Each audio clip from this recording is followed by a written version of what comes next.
Shalom, shalom, peuple de Dieu, na pesi bino mbote, na kombo na Yesu Masia. Eza yanga bino se Rebeka na pusane liboso, na bino pona kosolo na bino. Oyo nzambe achaki apesaki nga comme lobi na butu, pona libota na ye peuple congolais. Ata olandaka nga te, video oyo penza etali mboka na biso Congo. Donc na osenga na mutu nyonso oyo alandaka nga, a partager yango pe avec un message que atolanda se Rebeka te okoki kotala video oyo parce que alobeli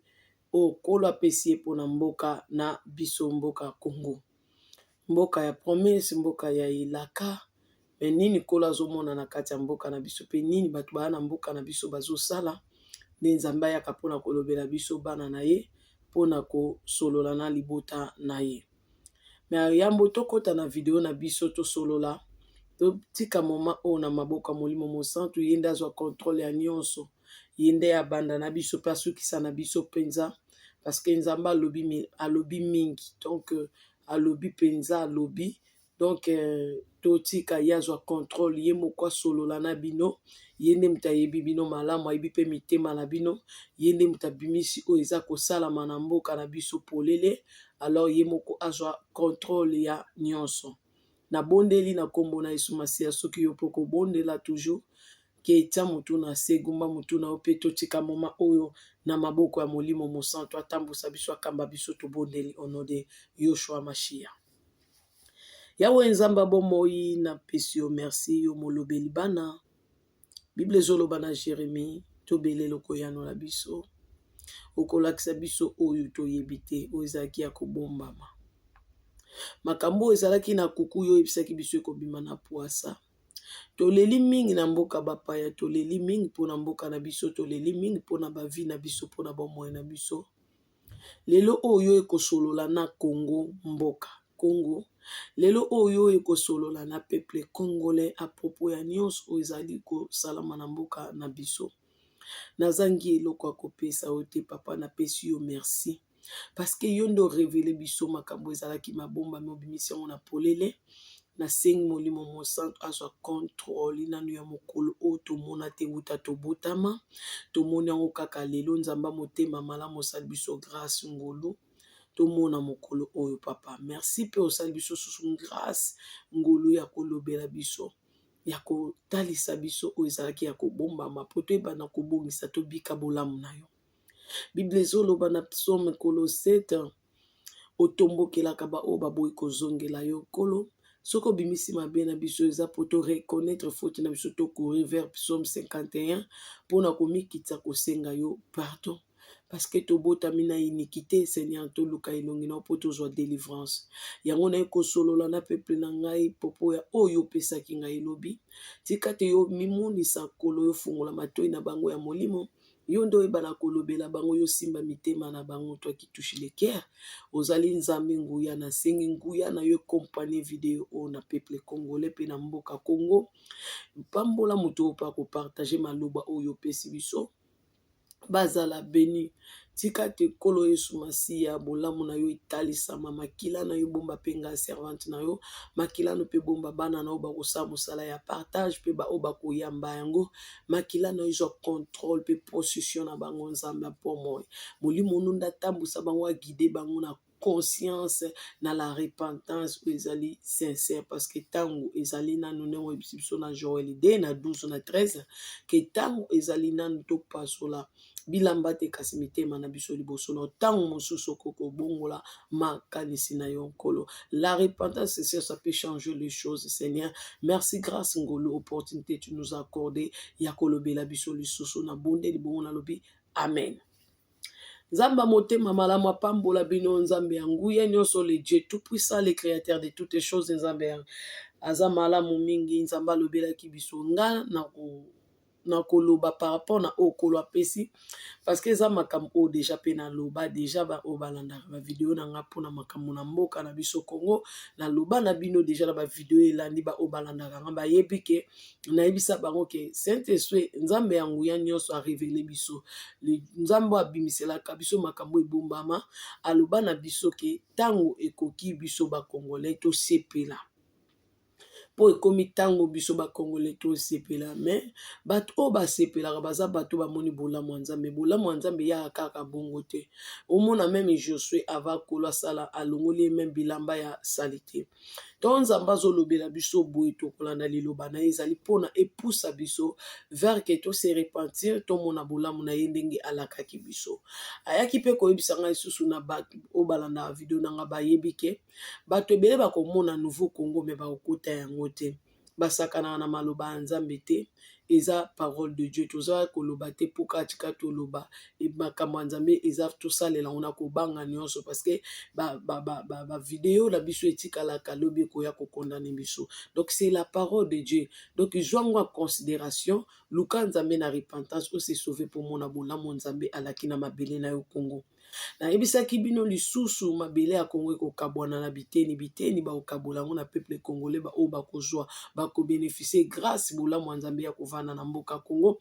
Na yebisaki bino lisusu kolo alobeli biso ke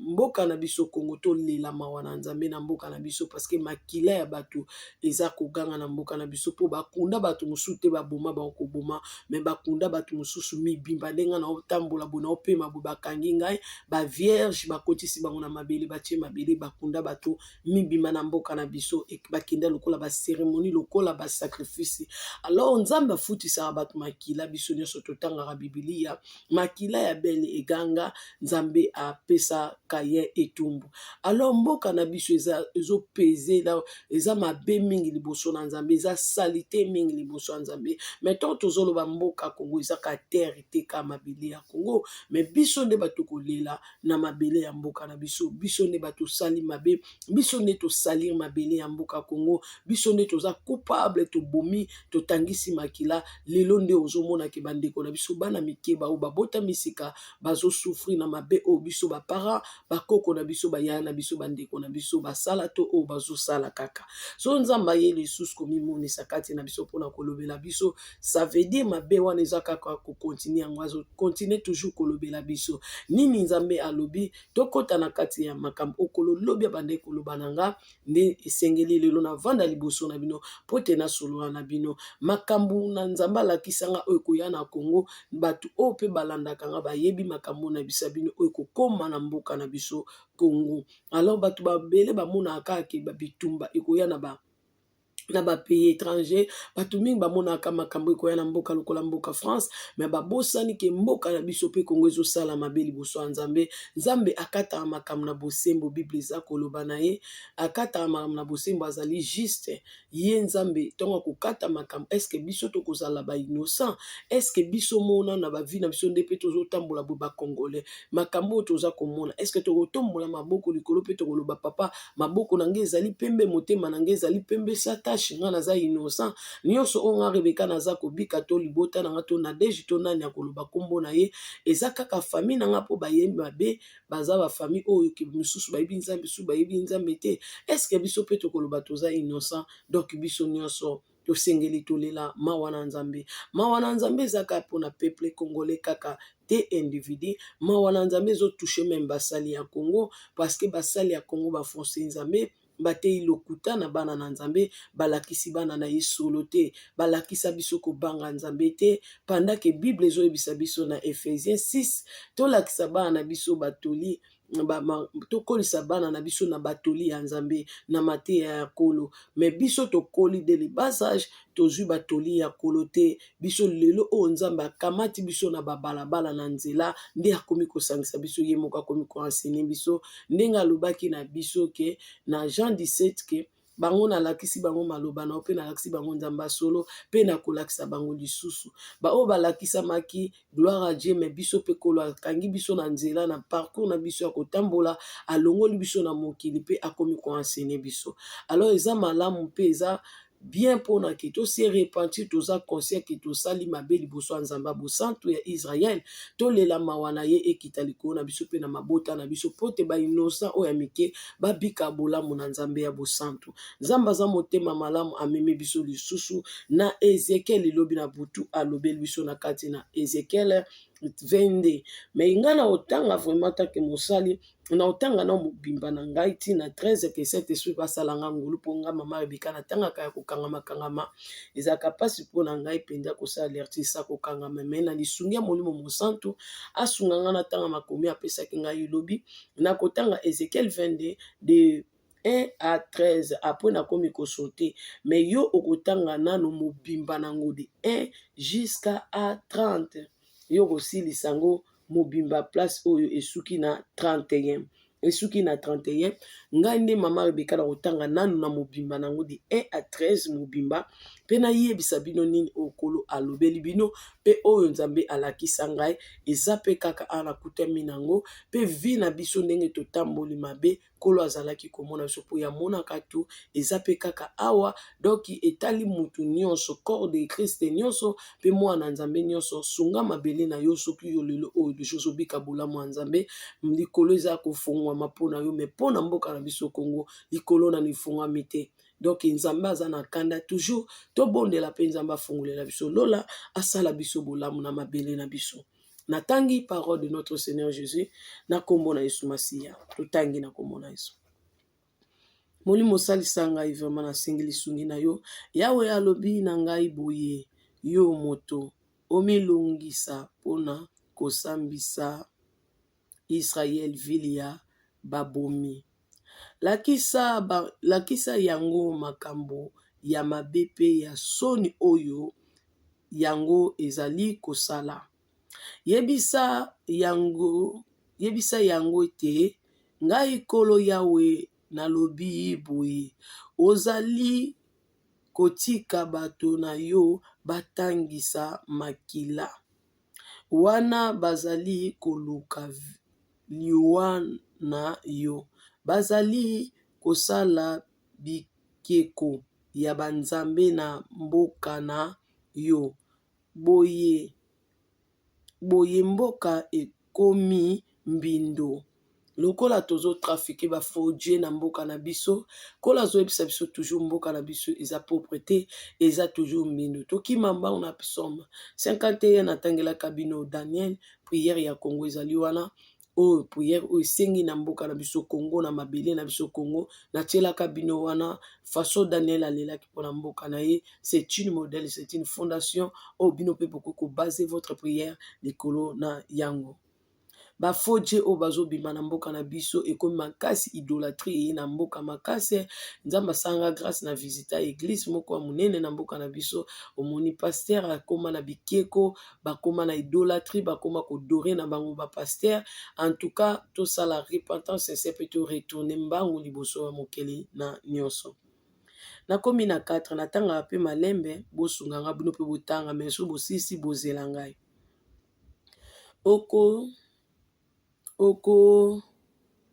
Okozwa etumbu mpona mabe nyonso wana ozali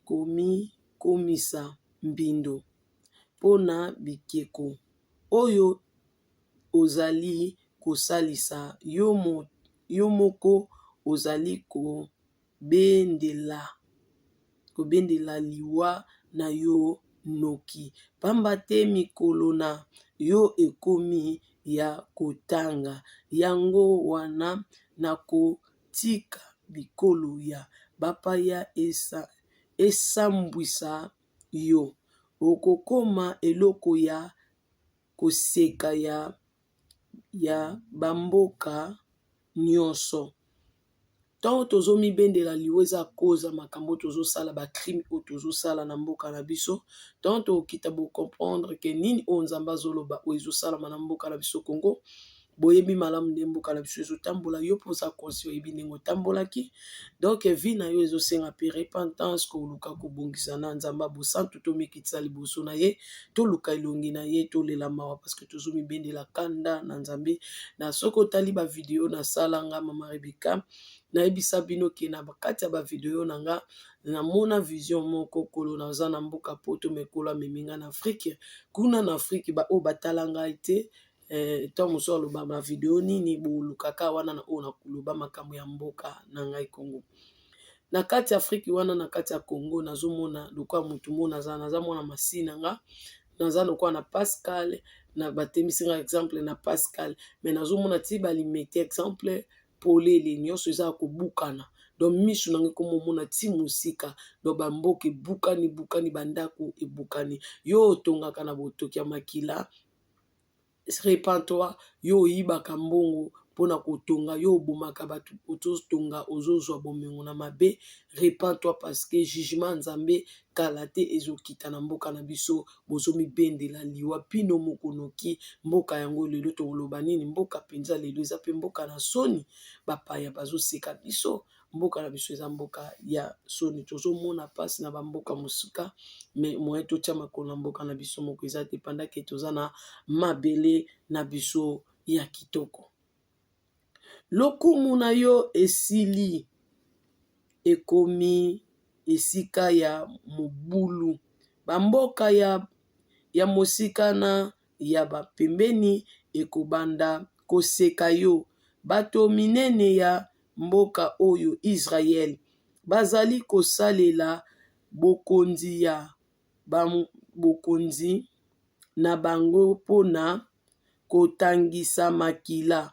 bato mingi na mboka na biso bazosalela bokonzi na bango nguya na bango autorité na bango mpona kotangisa makila na mboka Congo donc toujours makila ezosopana na Congo donc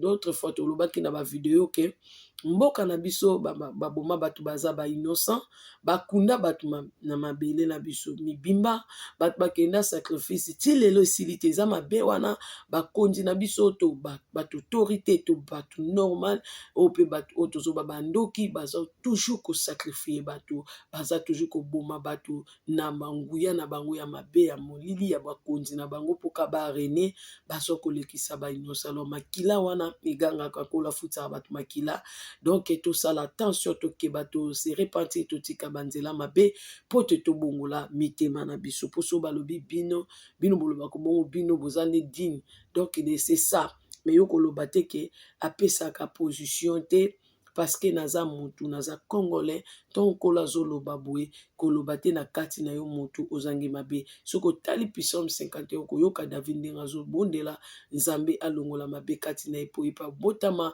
na kati na mabe ngai pe naza peuple congolais mama na nga pa botinga kati na masumu tozolela toujours mawa na ye yango monaka mama Rebeka na wuti na ye mpona koteya bato repentance sincère parce que nabimeli na kati na masumu na moyibi na mabe yango moni nalelaka mawa na nzambe mpe liboso ya peuple na ye kolopa yoka mawa lisusu une fois de plus akitiselaka biso mawa na ye na oyo toza komona na miso na oyo toza kokanisa nzambe ayokela biso mawa na façon toza kointerprete parole na ye soki eza bongo soki eza lolenge wana te tolelaka toujours mpe mawa na ye toza na mposa koteya bino malamu mpe bosolo mpe biso mpe togani bokonzi na likolo yango wana mpona kozala keba na minoko na biso na bapense na biso na makanisi na biso tolelaka toujours mpe mawa na nzambe eza likolo na biso mpe basali ezaka bino te mpona kolela mawa na nzambe ezalaka mpona peuple te ezalaka mpe kaka basali parce que Jean Baptiste façon ndenge apresentaki kolo est-ce que eza lolenge moko biso mpe tozopresente ye liboso ya peuple na ye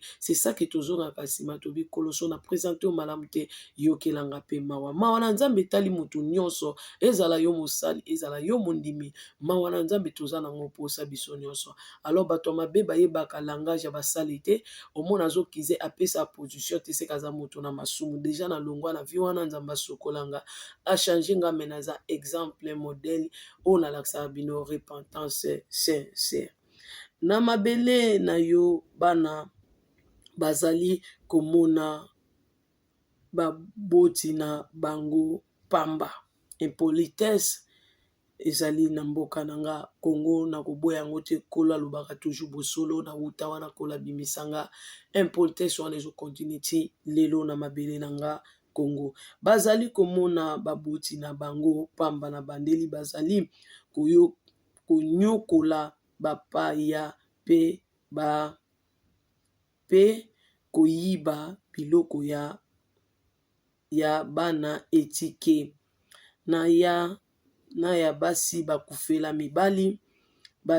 bisika na ngai ya bosantu bazali kobanga yango ata moke te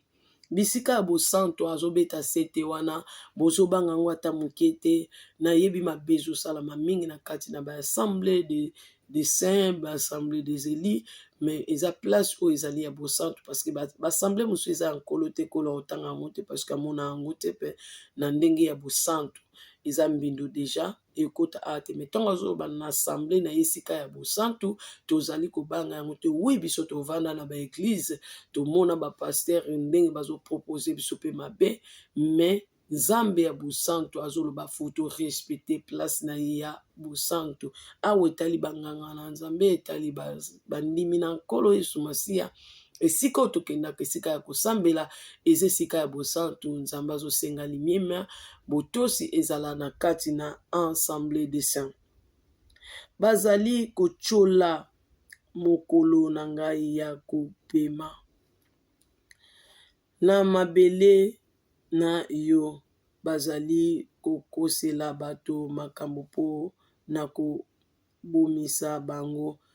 Bato oyo bafandi epai na yo bazali kopesa banzambe ya lokuta mabonza na likolo ya bangomba, bazali komipesa na kindumba.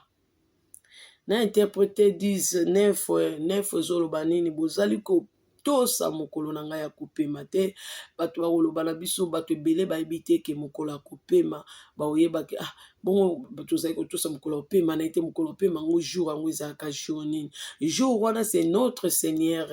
Yoshua Amashia, nzambe apesaki bomoi na ye mpo na biso tobika ye nde mokolo ya kopema. Azalaki jour ya kopema, ye nde oyo biso esengeli totosa, ye nde kopema na biso, ye nde repos ya baame na biso, ezali notre Seigneur. Donc mokolo ya kopema ezalaka nde Yoshua Amashia notre maître. Alors ntongo tolobaka balevi bazalaka komema sanduku ya mobeko, alors mobeko wana eyaki na mokili elataki nzoto. Donc mokolo ya kopema ezali nzambe na yo kolo na bomoi mokonzi ya likolo mpe na se, ye nde kopema, ye nde repos, ye nde liziba betesta, ye nde akoma nyonso wana mpona biso. Donc mokolo ya kopema, donc bato ebele bolimbisi barespectaka lisusu notre Seigneur te, yango wana azoloba bongo. Donc mokolo ya kopema oyo lelo na temps na biso c'est notre sauveur. Donc bo respecter ye, bo tosa payer parce que aza nango besoin, parce que aza nzambe na biso, ye nde azo batela biso. Ba mosusu bazali kolala na basi ya batata na bango, inceste toujours eza kosalama. Ba mosusu bazali koyeba nzoto ya basi oyo bazali komona makila ndeko nango soko osalaka yango ya mobali tika, parce que biso mingi touta na banzela wana. Soki yo ti lelo okotaka na kosala yango, Bible elobi vous connaîtra la vérité vous affranchira. Omona mwasi aza na baperiode na ye, yo ozoloba ekosala elo te naza mobali na yo, deja tomesana esala elo te nga naza besoin, ozotia mwasi mbamba malgré na bamoma na ye okokotika ya lese te. Faut se repentir mpe mpona yango faut tikaka mwasi na yo à l'aise. Eza biloko nyonso wana ozosala nzambe azomona yango ezali mbindo. Tobebisa te eloko eza malamu, tosala yango na ndenge ya malamu mpo kolo azwa lokumu azwa kembo. So tosala yango na ndenge ya mabe, etumbu nde kokita likolo na biso bato oyo toza kopratike makambo oyo ti lelo. Alors kolo azobenga biso na repentance ntango ezali nani. Bamosusu bazali kotambola na basi ya bato mosusu. Bamosusu bakomi kolala na basi ya bana na bango. Eza grave. To na bandeko na bango ya basi, bana ya tata moko. Biso nyonso tolekala ba makambo oyo inceste na libota.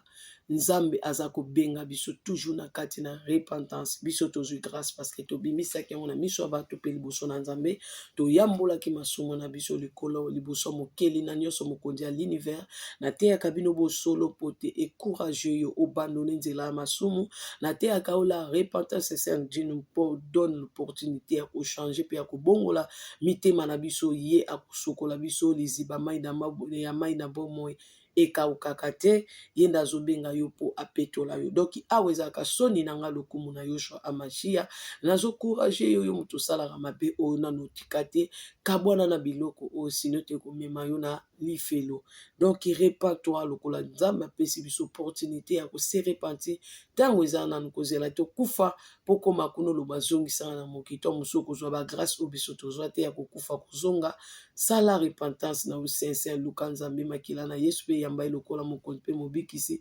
change conduite na mpe kozongela lisusu mabe wana te, ekozala moko ya lipamboli bolamu likolo ya bomoi na yo. Na koti na 12 na mabele na yo bazali kondima kozwa lifuta mpona kotangisa makila, bazali kodefisa mbongo mpona kozwa matabisi mingi koleka, bazali kozwa bomengo likolo ya bikolo ya baninga, likolo ya biloko ya baninga. Ezali biloko ya baninga, bato mosusu baza kozwa bomengo na bango na ndenge ya mabe, okodefisa moninga mbongo lingi azongisela mbongo ya intérêt wana kutu na baservante mosusu basalaka yango, basalaka commerce wana kodefisa mbongo ya intérêt. Soki oza na makambo oyo tika sunga libota na nkolo mpe akosalisa yo. Bongo bazali kobosana ngai kolo yawe libela penza, mabe na biso esalaka ki tobosana kolo. Kobosana kolo eza teke na yeba ete ntango ozosala deja mabe ozobosana Nzambe na yo. Wana ezali makambo oyo ngai namoni. Jérusalem okomona na kolakisa yo kanda na ngai likolo ya bomengo na yo ya moyibi mpe ya mobulu, bato na yo bazali kosala. Donc Jérusalem mboka na nga, ekolo ya Jacob Israël, ekolo ya Ismaël, ekolo ya Jacob tribu de Juda, bino nyonso o ekolo ya Neftali, ekolo nyonso ya o bopanzana panzana na bamboka, parce que na kati ya Biblia mutu aza na mboka na ye, aza na ekolo na ye. Soki oyebi te luka révélation omona ekolo oyo ozalaka na bisaka bino. Nga mama na bino Rebeka nazali ekolo ya Jacob Israël, ekolo ya Jacob. Alors soki oza ekolo ya Jacob ozali ndeko na ngai, tokeba na kosala mabe, parce que Nzambe alobi mabe o nyonso biso tosali na mboka na biso Congo, Nzambe akokitisa kanda na ye na mboka Congo. Alors colère na ye biso basali na ye oyo alakisaka biso makambo ekoya deja après tomona mabe eza liboso ya mboka na biso. Alors tose repentir lokola ntango eza nanu, ntango mosusu akoki kobongola makanisi na ye lokola azolobela biso yango mingi, ntango mosusu akoki kochange makanisi na ye pokolo ntango abimisaka mabe na yo meme na barévélation, aolakisa yo makambo na yo na ndoto, eza te po asambusa yo. Kolo abimisaka mabe na biso na barévélation po tose repentir, parce que yo vrai yo eza oyo te, vrai yo ezali oyo ame na yo to molimo na yo ezali yo oyo ozali na kati. Alors koloba boye nayibaka te navandaka boye, me molimo no ekende kosala makambo ya mabe. Alors yo kolo banda kolakisa yo makambo oyo ozosala to oyo kosalaka, faut se repentir obongisa na Nzambe na oyo azotalisa ekoma te. Donc okomona mandoto na yo mpe eko changer. Alors Nzamba bosantu totangi na lobe na otanga na 13 na tangi na sote sikoyo kanda na ngai ya somo na kosangisa bino nyonso. Na kanda na ye ya somo akosangisa bino nyonso. Jérusalem na kutumba bino na moto ya kanda na ngai, bongo bukokoka na argent oyo bazali kotumba na libulu pe bokoyeba ete ezali ngai Yawe moto na kitiseli bino kanda na ngai. Alors makambo Nzambe alakisa biso na Kongo ndenge mboka na biso ekobukana, ndenge bambuli ekobetaka na mboka na biso, nga na mona na révélation. Soki Nzambe tobondeli ye malamu, toleli mawa na ye nde tozolela, Nzambe abongola makanisi na ye. Bato mosusu balobaka obongo baloba makambo ekosala misala te po nini. Nzambe pa changer makanisi na ye so boyebi te. So botangi Bible ya Genèse bien bomona Nzambe offrande ya pamba ono apesa Nzambe esali change makambo mpe nzambe alongola etumba lobi na oboma lisusu mokili te nde nasalaki. Botanga Bible malamu, nzambe alobi boyapana bolukanga ntango mosusu nakoki kobongola makanisi na ngai. Alors mais eza na makambo mosusu okolo atalisaki toza posa tokita tomata obongola makanisi na ye te ekokokisama na ntango na yango. Quelque soit biso basali na nzambe tozalaki presse ya kononse banouvelle mosusu, mais Kolo a changé makanisi na ete abongoli yango te akoko confondre nde basali ya lokuta o balingaki ba profiter na moment ya période ya bamakambo mosusu babima lokola ba vrai nzambe akopenalize bango donc akokwesa bango mais mokano na ye atikali souverain. Alors biso toluka nzambe na bomo nyonso eza te nzambe bamesanaka te bamesanaka na ete les choses spirituelles ekotikala les choses spirituelles bamesanaka na nzambe te nzambe babangaka ye nzambe batosaka ye. Bakonzi na bango bazali kotangisa makila pe kobotola mboka na bomengo ya bato basi ya mabala bazali kokomisa bango basi bakufela mibale. Banganga nzambe na bango bazali kotosa mibeko na ngai te pe bazali kobanga bisika na ngai ya bosantu te abandeli yango pour la deuxième fois batiki kolakisa na bato nini ezali peto pe nini ezali mbindo.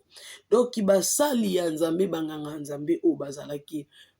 pona kobongisa peuple o kolakisa bango nini ezali mabe nini ezali malamu nini ezali mbindu nini ezali peto batiki kolakisa bango makambo o esengeli balakisa bango bakomi kosala makambo na ndenge na bango ezomonana na misu babandone nzela ya nzambe baotosala bango mosusu ye te me wana yo mwana nzambe yo tosa nzambe banga nzambe na colère na ye okozala épargné. Nzambe moto abomba Moïse na kati ya ndako ya Pharaon me bana ebele bakufaka. Nzambe abatela bato na Bible ezoloba na Psaume 191 bino bolobaka 91 nzambe abatela bato na yo moto mipesaka na nzambe obombamaka epai ya nzambe ya nguya loba na ye te yo ozali esika na ngai ya makasi oyo ebombaka nga ozali nzambe na nga natiaka motema epai na yo yawe akolongola na mitambo nyonso oyo batielaka yo seki akolongola wana oyo ye moko mpe kolo azotanda comme na colère ya bato na mokili akoepargne yo na jugement na ye na kanda na ye akotia yo à part okozala peuple mis à part soki ozobanga ye ata oza na mboka okanda na ekokita ye akobatela osimba nzambe na yo malamu. Bachef na bango bazali lokola bambwa ya zamba oyo bazali kowela bilei bazali kotangisa makila po bakoma na bomengo.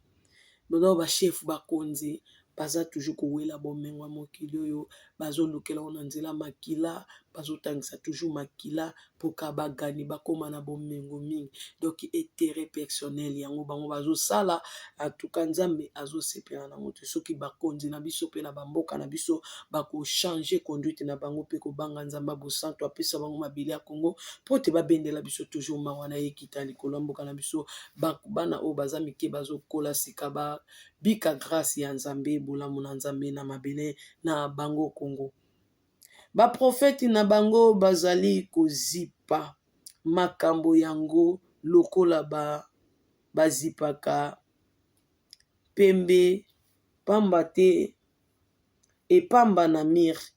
nde bazipaka pembe na mire donc ndenge exemple nde totyaka mpe bapeinture na mire ndenge baprofete na biso bazofinika mabe na bango ya bakonzi na biso toyebi baprofete ebele basala ya nzambe ebele bakenda na bandako ya babomi mpona kosalema bapriere particulière ya secret me bato wana bazoboma peuple na ye mpe baotangisa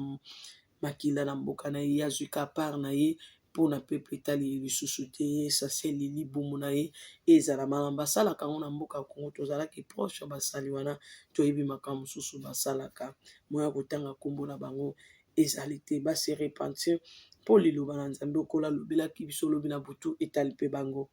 bazali kokosa te bamoni makambo na ndoto mpe bazali kopesa bango mateya ya lokuta, bazali koloba Nkolo Yawe alobi boye, nzokande ngai Yawe moto nalobi boye te. Alors bokeba na bato bazolota pe bandoto mingi na mboka na biso Congo, surtout biso réseaux sociaux, bokeba bosala attention, boexamine toutes les choses, sinon te bosala berere mingi. Biso nyonso pe tosalaki berere wana, likambo ezalaki ya yo moko pressé pe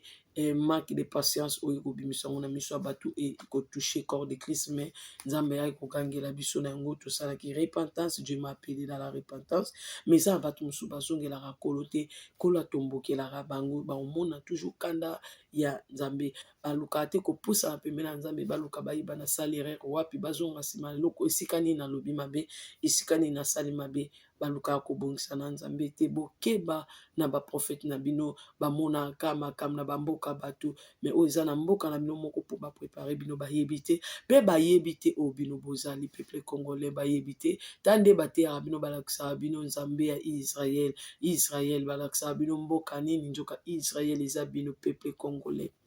Ekolo na ye nde bino, Nkolo aloba na ngai bino nde bozali ekolo na ngai, mais lelo oyo basali bazoteya bino na révélation te, baoteya bino Israel ekolo ya Yawe ezaka bamindele, ekolo ya Yawe eza loposo pembe te, ekolo ya Yawe eza loposo mwindu. Nkolo nde moto apona biso bongo, nayebi te mpo bozomimona boza mwindu, yango na Nkolo akokopona bino te comme bozala bapréféré na ye, to peuple oyo alingi atambola na yango. So nalobi mabe esika wana nde na bipréféré Nkolo alimbisanga. Donc Nkolo aloba na ngai bino nde boza ekolo na ngai, bino bakongole boza ekolo na ngai, donc boza peuple na ngai. Soki bobungisi na nzambe te, miso na bino ka bozoloba ekolo ya Yawe eza bato mosusu, nzambe akofrape bino ti bokoya kozwa mayele boya oyeba oyo bozali, boserepati bozonga nde botambolaka na ye. Deke bozobanga ye te, bino nde ekolo nzambe aponaki. Lelo congolais tokomi kolongola bilamba, tokomi kotambola mabe, biso tokomolakisa bolumbu partout. Nzambe azobenga biso na repentance mpe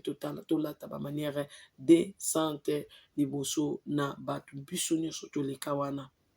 na biso mamoko osilika, biso nyonso toleka wana, mais rendre compte ya oyo ozali nde oyeba komifinika mpo mibomba, parce que oyebi ke yo nde ozopesa nzambe na yo lokumu. Na mboka mobimba bazali koboma bato, koyiba pe konyokola bato, bakelela pe bato ya pasi, bazali kobontola biloko ya bapaya. Tosilisi na biso na silisi na 30, nalukaki na tika na bango moto moko oyo akoki kotonga mire ya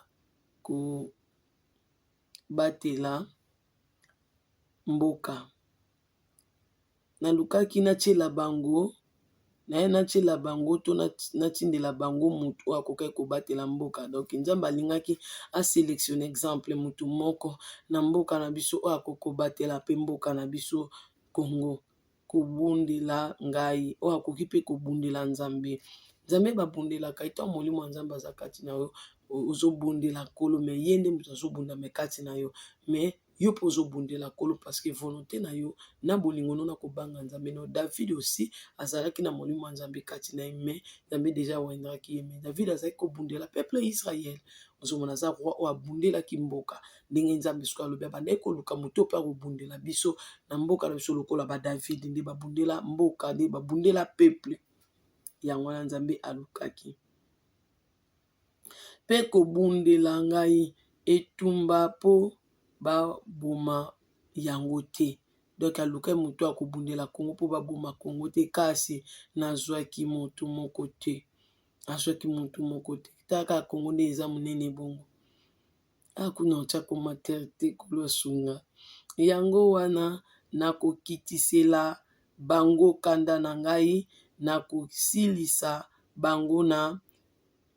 moto ya kanda na ngai, nakopesa bango etumbu ya mabe na bango ngai kolo yawe moto nalobi eboye tika nzamba bosantu nzambe ya Israël le créateur de toutes choses mokonzi ya l'univers nzambe oyo akela biso nzambe ya bosantu alobeli mboka Congo nalobi ba video ya Congo ezali wana ekotikala wana parce que eza okolo alobela biso alors towela eloko moko te mpona koprécipité koyebisa bino makambo mosusu oyo ekoya na mboka na biso Congo tika tosala makambo na ntango nzambe alingi mais oyo ngai nayebisi bino ke deja nzambe alobi oyo alobelaki ngai alobi na butu tanga Ézéchiel 22 de 1 ti na 30 nga natangi de 1 ti na 13 apona pona mosusu ya kosote mpona tanga malembe po presse nakangamaka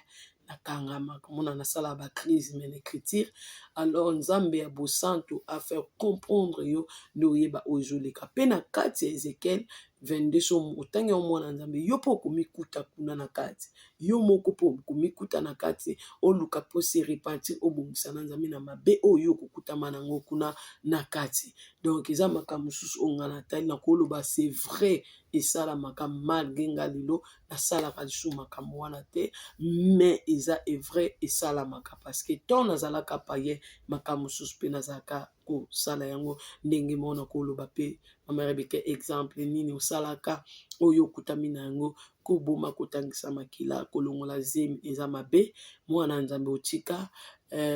kobima na mobali na moma ya baperiode na yo eza mabe eza péché onamoni kuna fukotika eza babiloko biso tosalaka na passé nalebisa bino soni na biso lokumu ya yawe nzambe ya bosantu nzambe ya Israël tokenda kolakisa bana mike ekosala na bango ekobo na place tolakisa bango batoli ya nzambe ndenge bible ezoloba na Ephésiens 6 ozobima na mwana oyo aza na age na yo te abongi na yo te na nzela ya masumu na kati ekobo tolelaki maa na nzambe na repentance eseye tochangeaki baconduite na biso nzambe asokoli biso akomisi biso basale alobi nini bolakisa baninga ndenge bosali mpo bango bino bobika bolakisa baninga ndenge bino bosali mpo bino bobika bango mpe basala la même chose mpo mpe bango bapika mipetola mwana nzambe ntango ezali nano nzambe akokobongola makanisi longola lokolo na yo moko oyo etikala na nzela ya mabe na moyibi nga mpe nazalaka moyibi ya makasi naka mwasi oyo nazalaka kobunda makasi bitumba jete oyeba teke mama oyo nde moto abandaka kobunda boye donc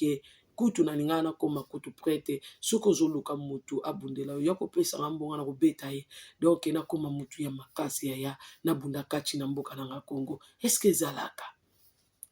te nzambe wana aza motema malamu asali biso grâce ya koyeba ye mpe ya kochange biso conduite tala nzela olingi okende nzela ya mabe nzela ya kufanga na bongisela bino nzela ya malamu nzambe atie biso na esika ya malamu nde lelo tokomi exemple mpona bandeko na biso mosusu balongwa mpe na mabe balanda biso barefere biso bonzambe eza malamu eza mpe kimia eza boboto tika nzambe bosantu apambola oyo pepe congolais apambola oyo moto olelaka mpona mabele ya mboka Congo apambola yo mpe moto ochanja nzela conduite afungolela oyo likolo afungolela oyo lola nzambe apambola baservante na ye nyonso bazosalela nzambe ya bosantu na bosolo nzambe mpe apambola basali na biso mosusu oyo basimbi idolatrie te bikeko te bolamu ya nzambe etalisama na mabota na bino oyo bolandaka ngai na baoyo mpe bakosala partage ya video oyo kimia na nzambe ebila bino na bondeli mpona bino bolamu ya nzambe etalisama na bana na bino bakola malamu bao bazalaki batomboki lokola mama Rebeka akotya pointe kolela te mama nanga mpe alelaka na nzela baprison na nzela boloko mwana mwasi wana makolo epasukaki me lelo oyo nzambe apesi mwana ye kimia nzambe bosantu apesa bana na bino mpe kimia asala bino bolamu asala ngai achange bana na bino nzela ndenge achange ngai nzela ayokela bino mpe mawa ndenge ayokela mwasi wana lelo mawa mwana kaka moko oyo asimbaki na mokili finiki na ye me faso azalaki kotambola azalaki kopesa ye nde soni lelo soki mwasi wana azalaki na bomoi nzambe alingaki kolatia ye elamba ya esengo parceke mwana ye lelo azopesa esengo na corps de Christ tika nzambe bosantu apambola bino azala na bino bolamu na nzambe etalisama na mabota na bino nalobi au revoir shalom tokutami na video na biso ya sima bye